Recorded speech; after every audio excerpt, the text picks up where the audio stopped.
Right. All right, hopefully we're live now. We're discussing Donnie Darko. We are viewing Donnie Darko through the lens of a psychiatrist and have, step one, made a commitment that we believe the film is about a psychotic dissociative process. And as part of that, we are choosing to work from a position of schizophrenia.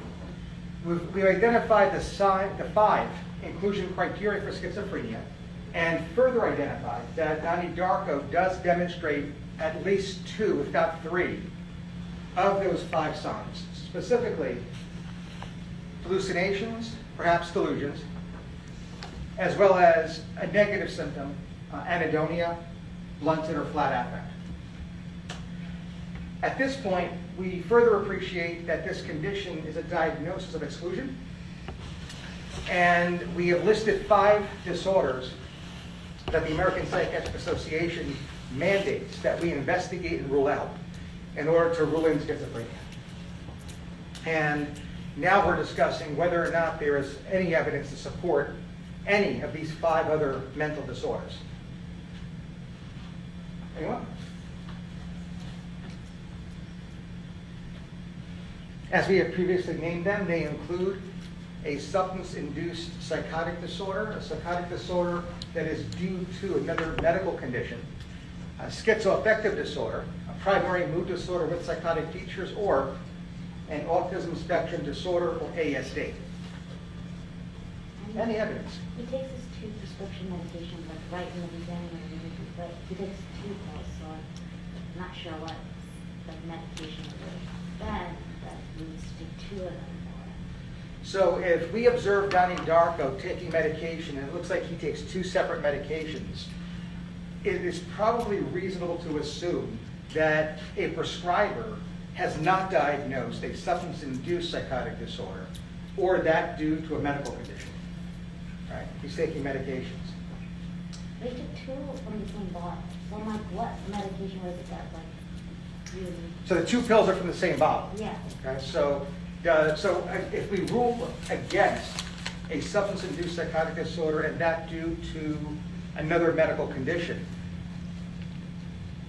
is there an autism spectrum or schizophrenia or schizoaffective disorder that would require 2 tablets daily?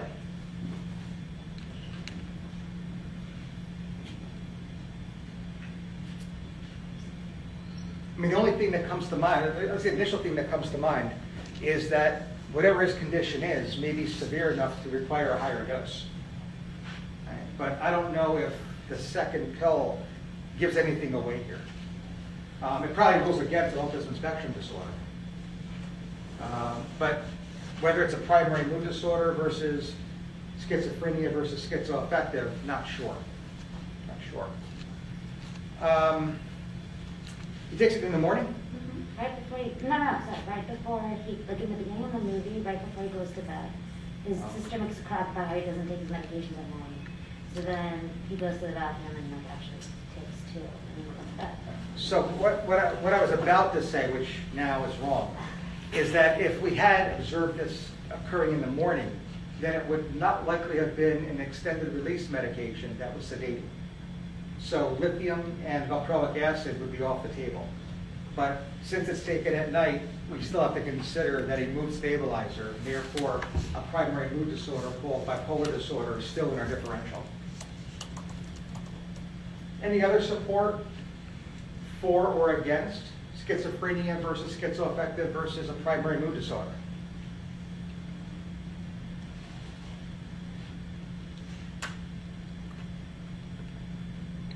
I mean, the antidepressants that are usually prescribed at night, which is Paxil, paroxetine, because it sometimes can be sedating, I guess could be given as 2 separate pills. It's a high enough dose. Here's a fan. Huh? Here's from the Reddit fan. Go for it. We get a small glimpse of the pills Donnie's taking, and the only part that's visible is a pin. Yeah. Oh, okay. So they think it's doxepin, Yep. which can induce hallucinations, according to. Doxepin. So it's PIN or PANE? PIN. Okay. Klonopin? What is it to? I don't know, would it say Klonopin versus clonazepam? It's like clonazepam. Yeah. Yeah. I think it would say. Where's our pharmacy student? It's When, I could check. a general question is that, well, yeah. They usually won't even. It'll say the It'll say the brand generic. name, Don't say the it'll name. say the generic name. Are you saying On the like? pill itself? No. No, on the on bottle. the, yeah. bottle. It's on the bottle that it says. The It's on the label bottle. Yeah, On the bottle. yeah. That's how you know it's a prescription. Okay. Is there a parenthesis at the end of it? No. No. No. I paused the So film then- to look at it. It would say the generic. All right, so we're thinking doxepin. I'm thinking doxepin. All right, which is an older medication. It's a tricyclic. When the board asks about a tricyclic, there are 3 criteria that you need to look at your clinical vignette and ensure are there for you to be able to choose the tricyclic as first-line therapy or your single best answer. Number 1, there has to be an indication. That's obvious. However, more than half the time, the indication will not be major depressive disorder. So you have to appreciate that the tricyclics have alternative indications because you're about 60% more likely to have them presented in the clinical vignette. Right? Can you name a tricyclic, whether it's a brand or generic, and an indication it has through the FDA that is an alternative to depression? Like amitriptyline for migraines. Amitriptyline for migraines, good. The one for OCD is like Clomipramine. Yeah. With INE, yeah, but clomipramine for OCD, exactly right. Any others?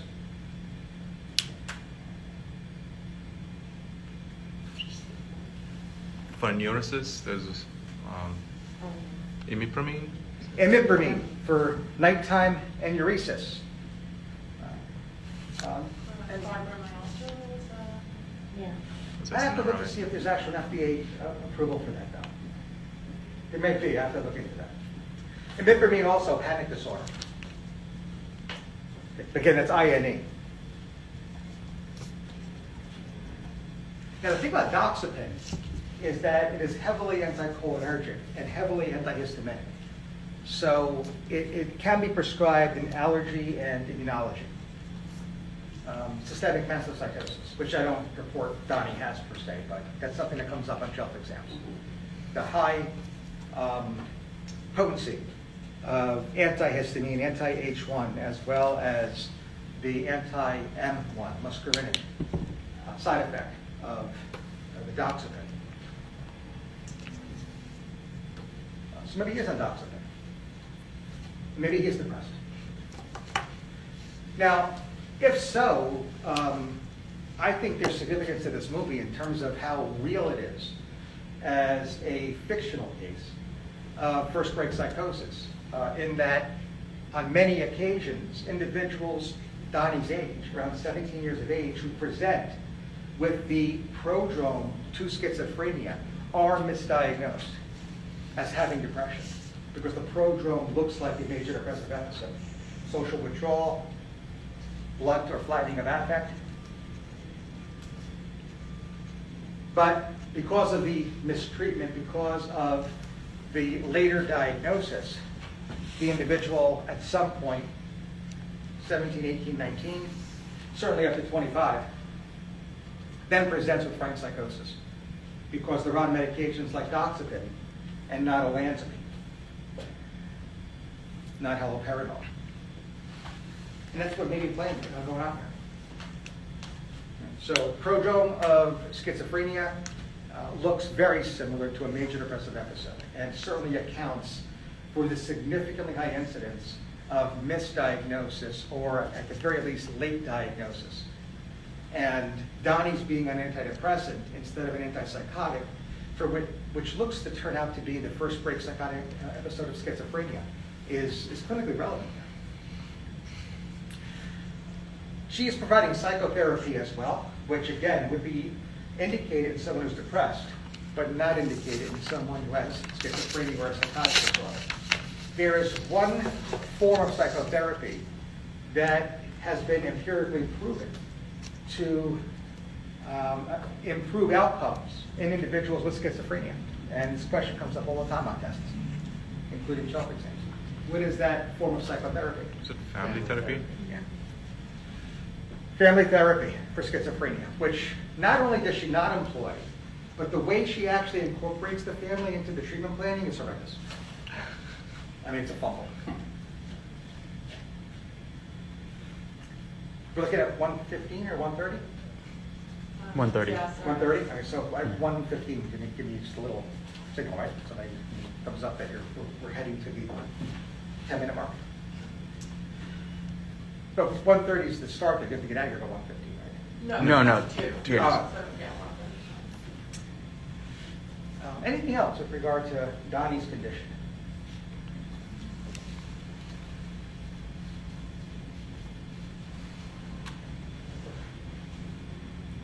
Do you like the Yeah. psychiatrist?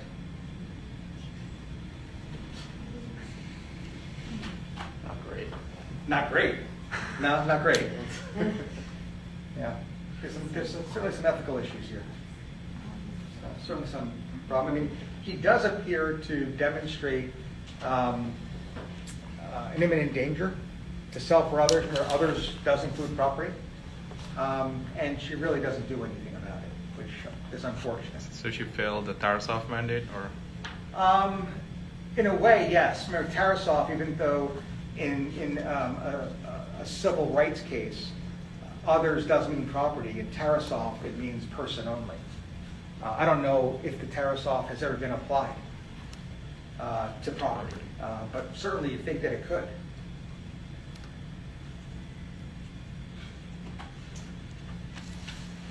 So he has sleepwalking issues too. He has sleepwalking issues. Yeah, I said movie stars. Right, he definitely has sleepwalking issues. Again, is that, I mean, individuals with schizophrenia, especially the prodrome, again, further supporting why the misdiagnosis often and unfortunately occurs, can have sleep disturbance. Now, sleepwalking is a parasomnia. That's not an insomnia. Right? So it's a little different. Insomnia is a dysomnia. Right? Dysomnia and parasomnia are the two types of sleep-wake disorders. Insomnia, hypersomnia are problems with the sleep architecture, the timing of sleep, the timing of the different stages of sleep, where the parasomnia focuses on behaviors around or about the time of sleep, like sleepwalking disorder.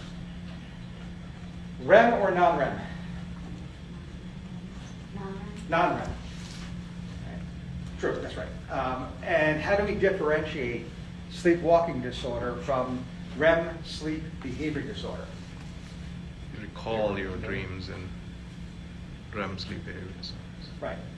So REM sleep behavior disorder is likely to manifest looking similar to sleepwalking, and maybe that's what's going on here.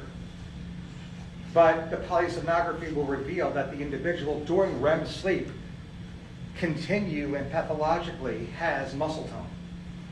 There isn't atony during REM. And because they have sustained muscle tone during REM, and that's pathological, they can actually walk during REM periods. So they will remember their sleepwalking, even though it's not true sleepwalking disorder. This can be induced by medication. Which medication is most likely to appear in the shelf exam as a substance-induced REM sleep behavior disorder, if there is such a thing?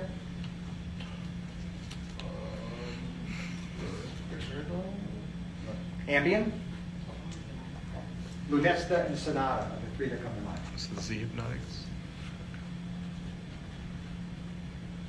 Again, despite the fact that Donnie takes 2 tabs, it doesn't end in IN.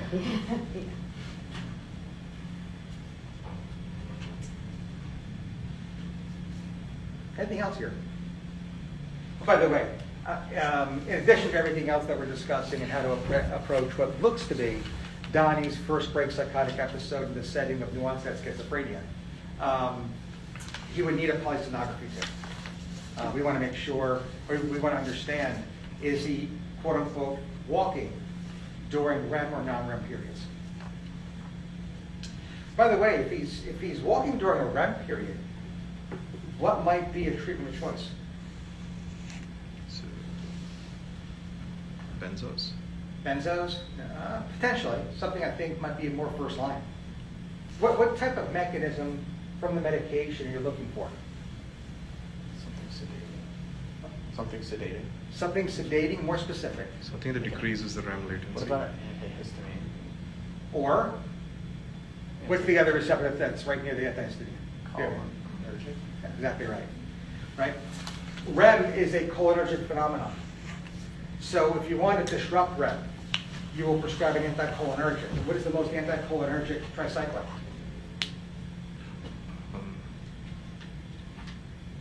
You know this. Look at your screen. Doxepin. Doxepin. Boom. So maybe they got the polysomnography already. And maybe they ruled out sleepwalking disorder. And maybe they did discover that Donnie has muscle tone during REM periods, and the treatment of choice would be doxepin. By the way, what's the other sleep-wake disorder that is a REM pathology also treated with an anticholinergic, specifically an tricyclic antidepressant, I should say. Narcolepsy, yep. Narcolepsy, we usually prescribe 2 medications. We give the tricyclic at night for that very reason. And then when they wake up in the morning to address the excessive daytime sleepiness, we give them a stimulant like Ritalin. Or some other non-addicting or non-stimulant dopamine agonist. Which we don't see here, so I don't know if this is really narcolepsy.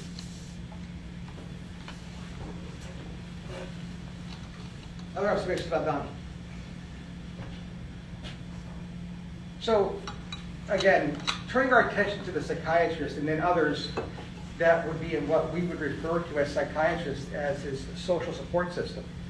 Are there any that demonstrate behaviors that are as off-putting as those from the psychiatrist? I don't know if this is related, but it reminded me of like at the end of the movie, he's like laughing with like while he like wakes up or is about to sleep or something, and that's like, would that fall into like that?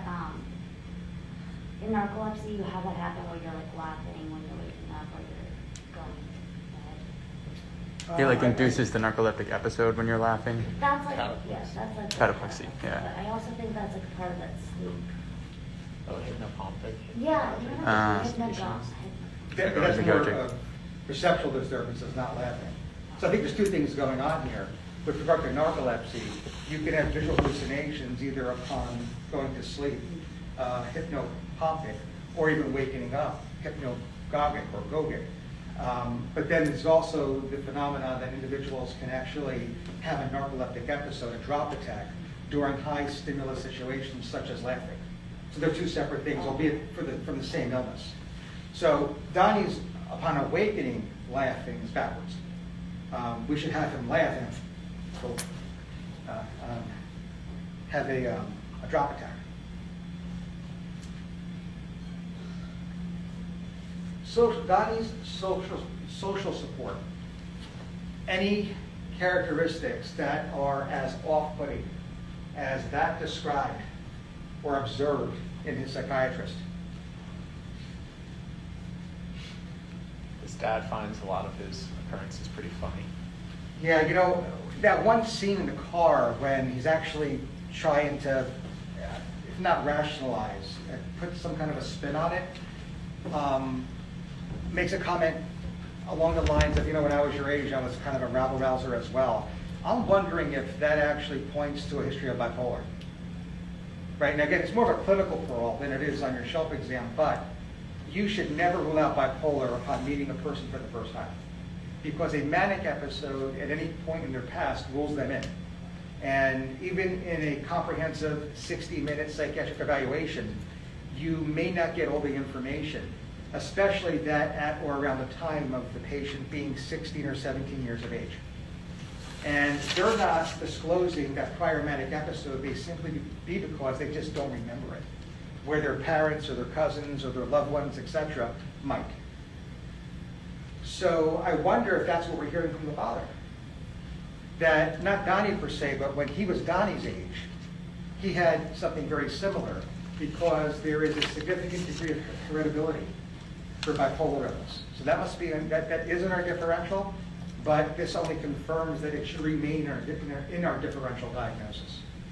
Right? So yes, the dad.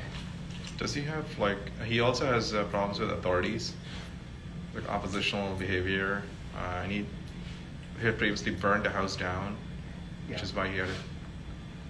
So, like any personality trait that appears to be maladaptive, the clinician must always investigate that behavior is not in the context of a larger disorder, substance-induced, medical condition, or mental disorder. So if an individual is either manic or psychosis during a break of schizophrenia, they can absolutely demonstrate that behavior. And if so, number one, we have to assume as such before we have to rule it out. And until we do, we're probably not going to talk about something like the antisocial personality disorder. In individuals with schizophrenia, and part of this is due to the fact that individuals with this condition very frequently have cognitive deficits that are similar to dementia. The original description of this condition was dementia praecox, dementia in 25-year-olds and 17-year-olds. Cognitive deficits. Sometimes individuals with schizophrenia, due to those cognitive deficits, can't communicate verbally to a point where disorganized speech might be part of the picture. In such cases, they may be communicating or opt to communicate non-verbally. And one way can be through fire setting. When that happens, the clinical term is called communicative arson. It's a nonverbal expression of an individual's inner feelings when, due to cognitive deficits, they cannot express themselves verbally. So whether the person has true disorganized speech or not, they still might be using non-verbal means to communicate. And one example of that might have been Donnie's burning down that school. Was it school? His house. The house. I'm sorry, it was the pedophile's house. The school was the water main break. I don't know if there's such thing as communicative water main break, but communicative arson is a thing. Any other characters here?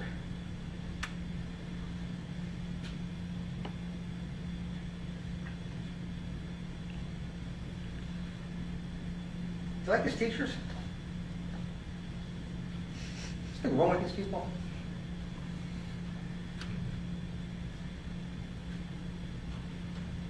I mean, one of his teachers gives him a book on time travel, despite telling him, if I'm caught giving you this, I'll be fired. I love you guys. I will do things, write your letters to make sure that you have the best career you ever have, but I will never hand anything to you thinking that it might get me fired. But he does. What's wrong with these people? How about his wife? What are the odds of somebody coming through that door right now and my telling them, sit next to the student you think is the cutest?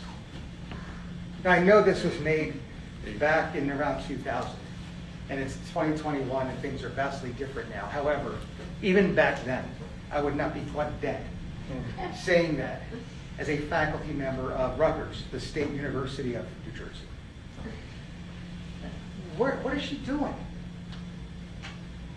How come the gym teacher all of a sudden has a newfound lot in life to somehow protect a pedophile? What about the pedophile himself? Is there anybody in this movie, anyone who would be considered part of Donnie's social support that isn't acting this way? Gretchen. So, the camera's off of you. Simple question, you are only allowed to say yes or no. Don't give me another syllable other than yes or no. I'm going to actually go around the room now. Right? Yes or no, do you like her? I don't care what you think she has. I don't care about your most likely diagnosis. Do you like Gretchen? Yes or no? Yes. Yes. Yes. 2 yeses. Yes. Yes. Yes. Yes. Yes. Yes. Yes. Yes. Yes. Yes. Yes. Yes. Yes. Yes. Yes. Everybody likes Gretchen. 1, 2, 3, 4, 5, 6, 7, 8, 9, 10. 12? Yep. 12 for 12. Good for Gretchen. All right. Anything going on with Gretchen here? This probably has. Now we can say more than one word. Yeah. She probably has some PTSD. Right. The timing would certainly support PTSD versus acute stress disorder.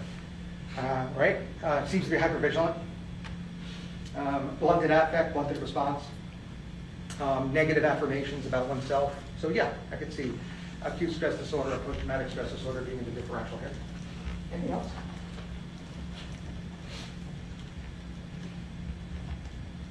I'll give you a hint. We actually mentioned it in this morning's discussion of Seinfeld as a diagnosis.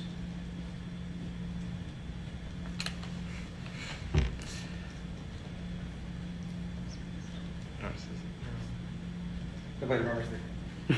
Nobody was there? Never there. You guys just put your avatar up there. Louder. Malingering? One more time. Malingering. Malingering. All right, so who here did the deep dive? When Donnie Darko ends, the movie ends, and the credits roll, were you guys really comfortable in understanding what just happened to the last 90 minutes of your life? Nobody. There's not a single person that could look me in the eye and say yes. How many of you, upon having that feeling, decide, okay, it's time to actually go get on YouTube and Reddit? All right, we have one. We have a couple. All right, so what's your find? You find anything on Gretchen? No. No kidding. Did you find something published by Grandma Death, Roberta? Yes, I was Sparrow? going to buy it for $10. Huh? I was going to buy the book for $10. That was the one. I actually have the PDF version of it posted on Canvas for you. So I'll save time. I'll remind Kathy later. Okay. What's the philosophy of time, John? This is tangent universe. Primary universe, artifact. Muscle. It's evidence that a tangent universe has spontaneously come into existence by evidence of the artifact. All right. Unfortunately, tangent universes are unstable and implode in a very short time, 28 days plus. What will stop the tangent universe from imploding, creating a black hole through which all of our existence will cease?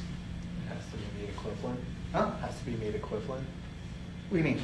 Like it's missing a part. What part is it? The airplane. Yeah. All right.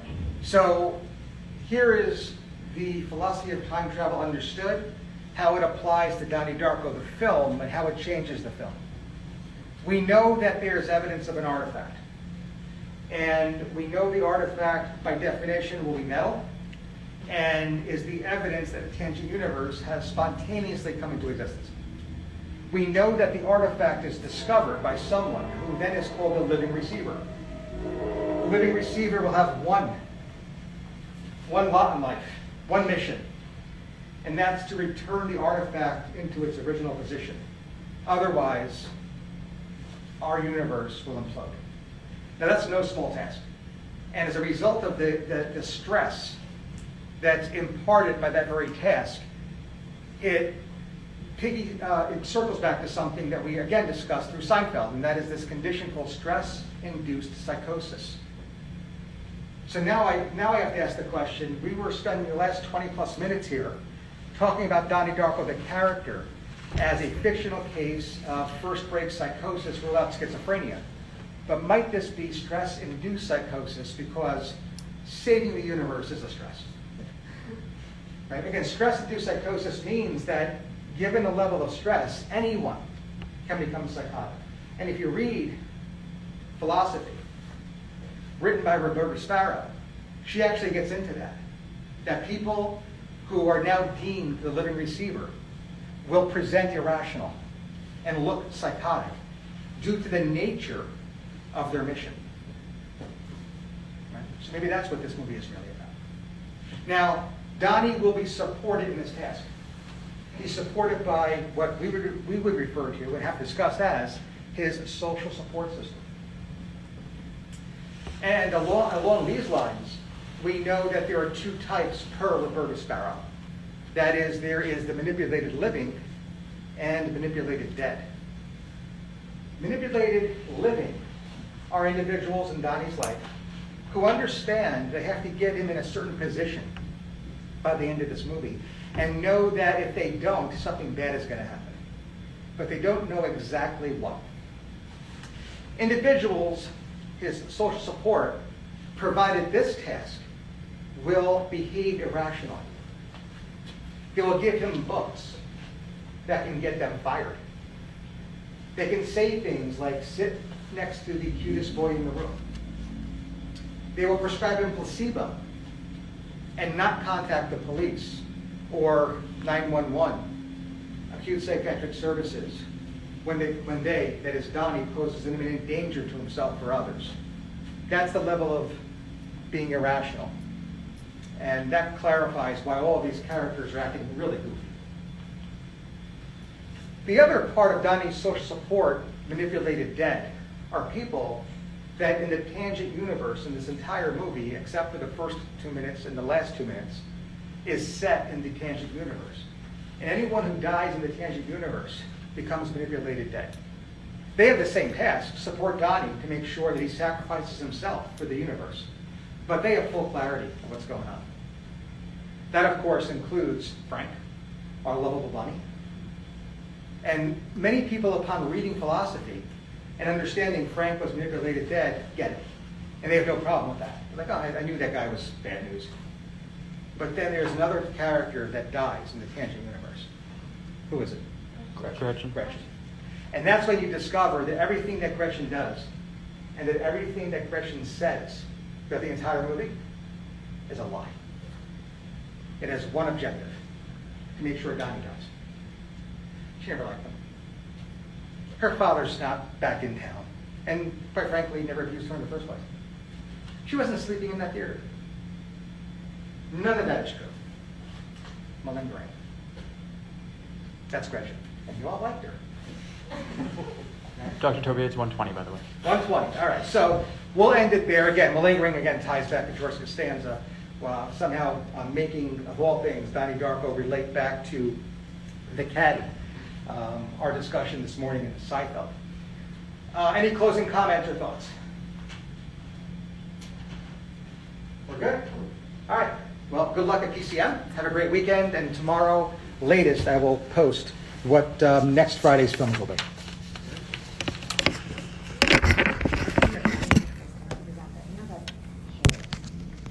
Bunny's Frank. Yeah. Frank, yeah.